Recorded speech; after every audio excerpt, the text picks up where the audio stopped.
L'engouement autour de l'entrepreneuriat ne faiblit pas en France. En 2024, plus d'1 million de nouvelles entreprises ont été créées selon une étude de l'INSEE, un nouveau record. Pour comparer, c'est 6% de plus qu'en 2023. Le seul problème, c'est que beaucoup de nouveaux entrepreneurs ne mesurent pas tout le travail qu'implique la création d'entreprise. C'est en tout cas ce que constate Stéphane Peria, le fondateur d'une agence de business formation à Saint-Germain-en-Laye. Il y en a qui se lancent sans vraiment savoir ce à quoi ils vont être confrontés. C'est plutôt ça en fait. L'indépendance, l'entrepreneuriat, ça a des vertus. C'est très bien. On est autonome, on n'a plus de chef. Il faut quand même se préparer à ne pas trouver une mer calme. Il va y avoir des creux, des vagues, il va y avoir de l'euphorie, il va y avoir de la déception. Il y a énormément de points à appréhender. C'est justement pour les aider à appréhender tous ces défis qu'il a fondé sa société il y a 6 ans. Pour les aider, il propose divers programmes de formation.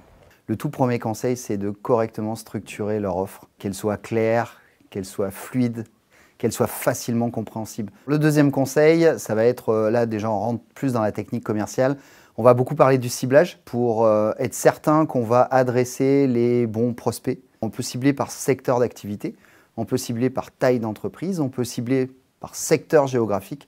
Mais en tout cas, c'est important de savoir finalement à quoi ressemble ton client idéal. Le troisième conseil, c'est de mettre en place une réelle stratégie de prospection qui est un peu en lien avec le ciblage. Pour ça, moi j'accompagne mes clients sur 3 points. J'appelle ça la M2C, c'est moyens, cibles, compétences. Je leur fais identifier tous les moyens. Ensuite, on va filtrer ces moyens selon 2 grands critères. Le premier, c'est d'utiliser les moyens qui permettent d'adresser les bonnes cibles. Et le deuxième critère, ça va être d'utiliser les moyens qui permettent d'adresser les bonnes cibles et pour lesquels on est compétent.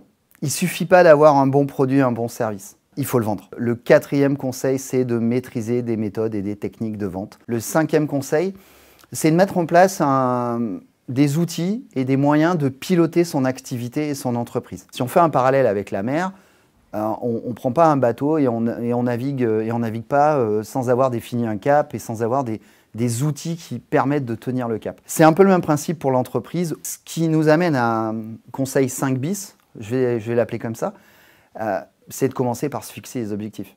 Pour faire appel à Stéphane Peria, c'est simple, vous pouvez le contacter directement sur LinkedIn, il y est très actif. Et pour plus d'informations, rendez-vous sur son site internet, il s'affiche sur votre écran.